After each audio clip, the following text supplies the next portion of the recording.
সুপ্রিয় দর্শক বন্ধু, মানুষ হওয়ার সহজ পাঠ এই অনুষ্ঠানের পঞ্চম পর্বে আপনাকে স্বাগত জানাই। বিগত এপিসোডগুলিতে আমরা আলোচনা করেছিলাম কিভাবে এই বিশ্ব ব্রহ্মাণ্ড সৃষ্টি হলো, কিভাবে সৃষ্টি হলো আমাদের এই মমতাময়ী মাটির পৃথিবী, কিভাবে আমাদের কোন গতিতে এগিয়ে যায় আমাদের মানব জীবন, জন্ম থেকে মৃত্যুর এই যে খেলা সেটা কিভাবে চলে। এর পাশাপাশি আমরা আলোচনা করেছিলাম আমাদের চাওয়া ও পাওয়া, আমাদের স্বাদ ও সাধ্যের মধ্যে যে তফাৎ রয়েছে সেই বিষয়গুলোকে কিভাবে আমরা বুঝতে পারব। এই সব বিভিন্ন বিষয় নিয়ে আমরা আলোচনা করেছি।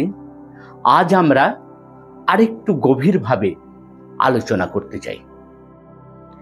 আজ আমরা জেনে নেব একজন মানুষ সে কি কি চায়, তার চাওয়াটা কি।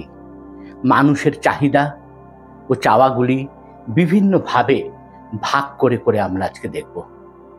আমি, আপনি, আমাদের ছেলে মেয়েরা কি চায় বা কিভাবে চায়, বিষয়গুলিকে ঠিকমতো বুঝতে আমরা আপনাদের পাশে রয়েছি।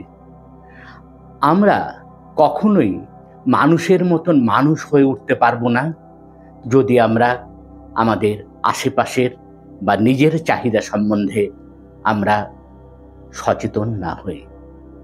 তাই এই আলোচনা খুব গুরুত্বপূর্ণ।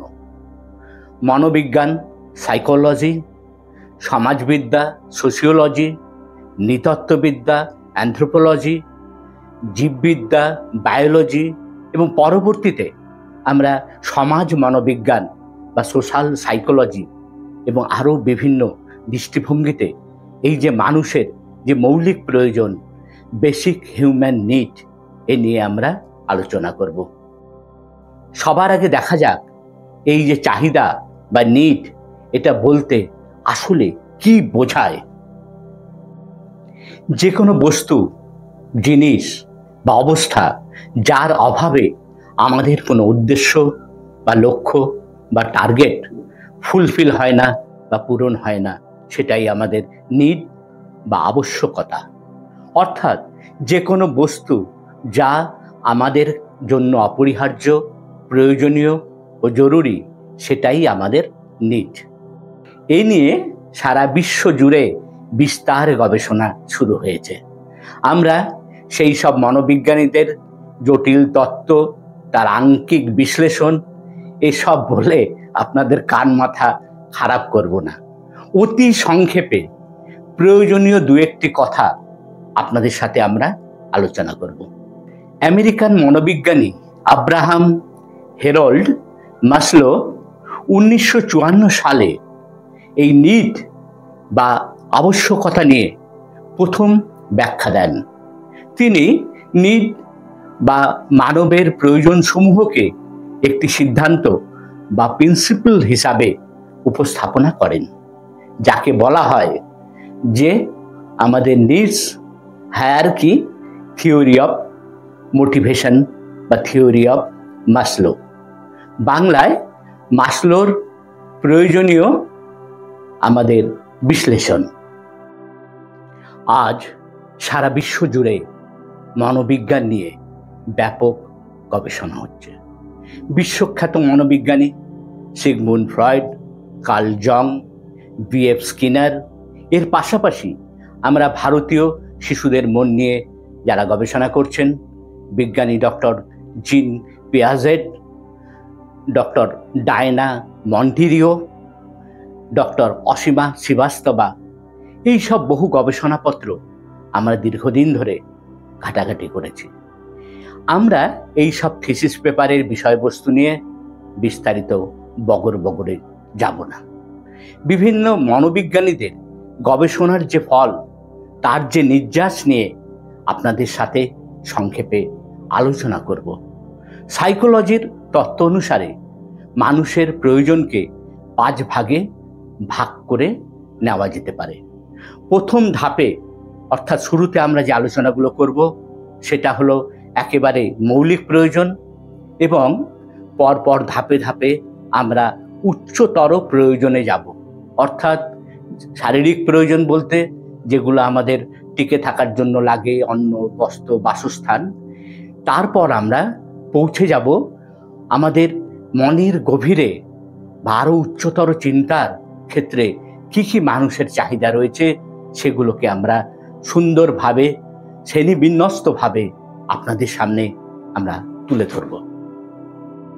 আসলে আপনার প্রিয়জন, আপনার ছেলে বা মেয়ে বা আপনার ছাত্রছাত্রী বা কি চায় স্বামী বা স্ত্রী, সেটা সবার আগে জানা দরকার।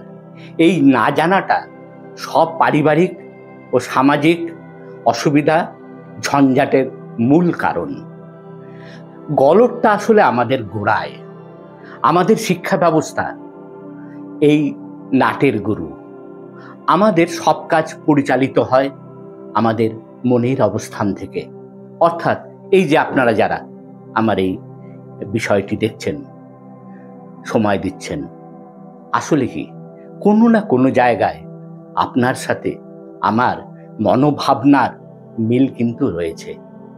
আর এই যে বিষয়টা, এটাই কিন্তু আমাদের পারস্পরিক সম্পর্ক, সামাজিক মেলবন্ধন সব টিকিয়ে রাখার ক্ষেত্রে অন্যতম শক্তি। কিন্তু আমাদের যে পাঠ্যপুস্তক বা তার যে বিষয় ভাবনা, সেটা কিন্তু খুব গোলমেলে। এই যেমন বলা যেতে পারে, এই যে মাধ্যমিক পর্যন্ত পড়লেই আপনি কিন্তু জেনে যাবেন কিভাবে আমাদের পরিপাক যন্ত্র কাজ করে, কিভাবে ধরুন একটা পতঙ্গে রূপান্তর হয়, তার সাথে মোগল সাম্রাজ্যের পতনের কি কারণ, ইত্যাদি ইত্যাদি আপনি সব জেনে যাবেন। কিন্তু আপনি যদি MA, MSc বা MCom পাসও করেন, এমনও হতে পারে মনের বিষয়ে আপনি একেবারে গোল্লা পেতে পারেন।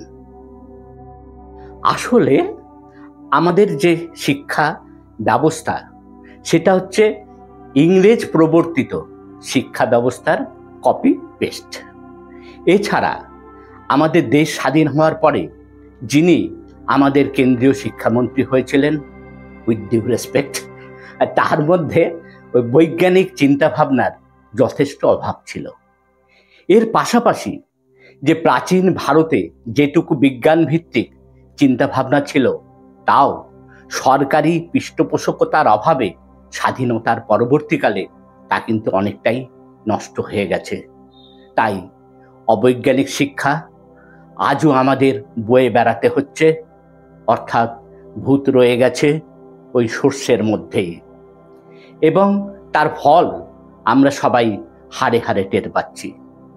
এই অবস্থা থেকে আপনাদের তুলে এনে যুক্তিবাদী, বিজ্ঞান মনস্ক এক পরিমণ্ডল দেওয়াই আমাদের অন্যতম লক্ষ্য।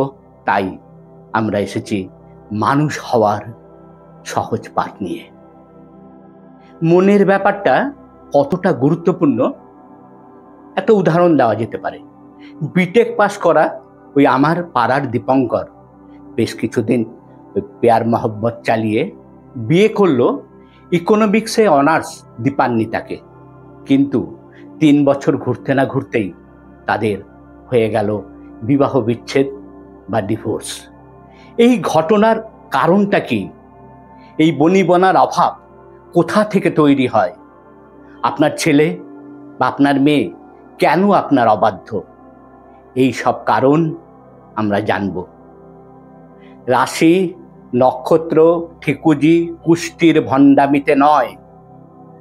কি করব ভাই, ওই কপাল খারাপ, এসব কথার মধ্যেও আমরা যাব না। আমরা যাব বৈজ্ঞানিক তথ্যকে হাতিয়ার করে। আমরা চাই আপনি, আপনার স্বামী, আপনার স্ত্রী, আপনার সন্তান সকলেই মানুষের মতো মানুষ হয়ে উঠুন, সুখী মানুষ হন, আপনাদের পরিবার সুখী পরিবার হোক। হ্যাঁ বন্ধু, সুখের ঘরের সেই চাবি আপনাদের হাতে দিতেই আমাদের এই গবেষণা, আমাদের এই পড়াশোনা, আমাদের এই মানুষ হওয়ার সহজ পাঠ। আমরা আগামী এপিসোডগুলিতে এমন আরও বিভিন্ন বিষয় বিস্তারিতভাবে আলোচনা করব।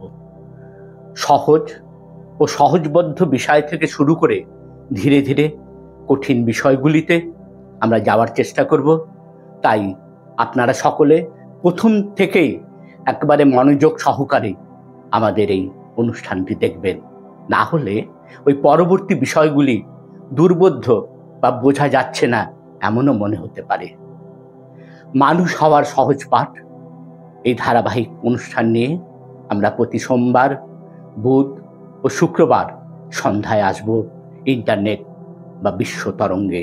আপনি, আপনার ছাত্রছাত্রী, ছেলে মেয়ে, স্বামী স্ত্রী সকলে একসাথে এই অনুষ্ঠানটি দেখুন। আপনার মতামত ও প্রশ্ন থাকলে আমাদের কমেন্টস বক্সে লিখুন। পোস্টটি শেয়ার করুন, পেজটি লাইক দিন, ফলো করুন, পাশে থাকুন, সাথে থাকুন বন্ধু।